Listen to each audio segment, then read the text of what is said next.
নমস্কার, সুজাতা সহজ রান্নাতে আপনাদের সবাইকে স্বাগত। আজকের আমাদের রেসিপি ইডলি বানানোর জন্য আমরা একটা বাসনের মধ্যে 3 কাপ চাল আর 1 কাপ বিউলির ডাল নিয়ে 7-8 ঘন্টা ভিজিয়ে রাখবো। তারপরে ভিজে গেলে আমরা একটা মিক্সারের জারের মধ্যে চাল ডাল দিয়ে আমরা একসাথে ভালো করে বেটে নেব মিহি করে।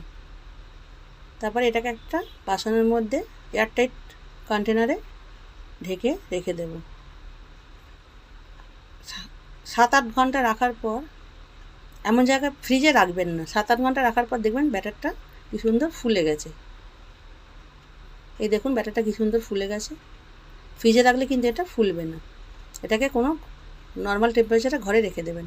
এবার একটা কড়ার মধ্যে আমরা ইডলি খাওয়ার জন্য চাটনি বানিয়ে নেব। তার জন্য আমাদের শুকনো খোলার মধ্যেই 2 চা চামচ ছোলার ডাল নিয়ে নেব। ডালটাকে একটু নেড়ে চেড়ে ভেজে নেব। এবার ডালটা একটা সাইডে রেখে দেব। এবার আমরা ততক্ষণে আমরা ইডলিটাকে ভাপের মধ্যে বসিয়ে দেব। এই জন্য ইডলি বাসনের মধ্যে আমরা 1 ঘটি জল দিয়ে দেব। তারপরে ব্যাটারের মধ্যে আমরা পরিমাণ মতো নুন দিয়ে ব্যাটারটাকে ভালো করে ফেটিয়ে নেব।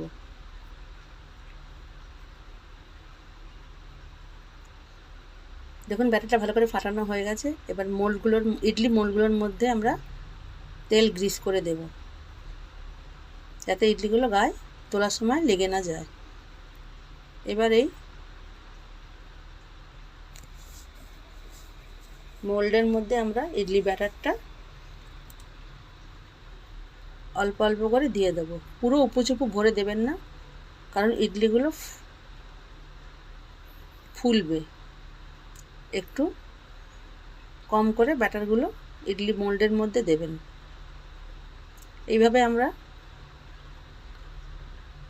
সব মোল্ডগুলো একে একে ব্যাটার দিয়ে ইডলি বাসনের মধ্যে স্টিম করার জন্য রেখে দেব।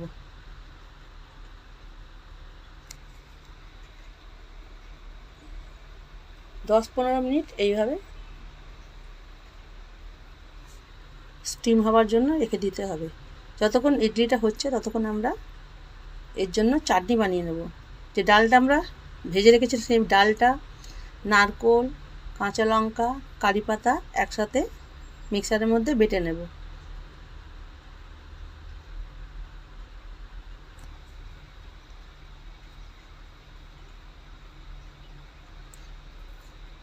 দেখুন মিক্সারের মধ্যে বেটে আমরা একটা বাটির মধ্যে খালি করে রেখে দিলাম। এবার চাটনিতে ওপর থেকে তড়কা দেওয়ার জন্য একটা হাতার মধ্যে সাদা তেল গরম করে তার মধ্যে কারি পাতা, কাঁচা লঙ্কা, সর্ষে ফোড়ন দেব। দিয়ে আমরা চাটনির ওপরে দিয়ে দেব আর পরিমাণ মতো নুন দিয়ে চাটনিটাকে ভালো করে নেড়ে দেব। 10 মিনিট পর দেখুন ইডলিগুলো কত সুন্দর ফুলে উঠেছে। এবার আমরা গ্যাসটা বন্ধ করে ইডলি মোল্ডগুলো বাসন থেকে বার করে একটু ঠান্ডা হতে দেব। একটু ঠান্ডা হওয়ার পর ইডলিগুলো দেখবেন নিজে থেকেই উঠে আসবে। এইভাবে আমরা সব ইডলিগুলো একে একে বাসনের মধ্যে বার করে নেব।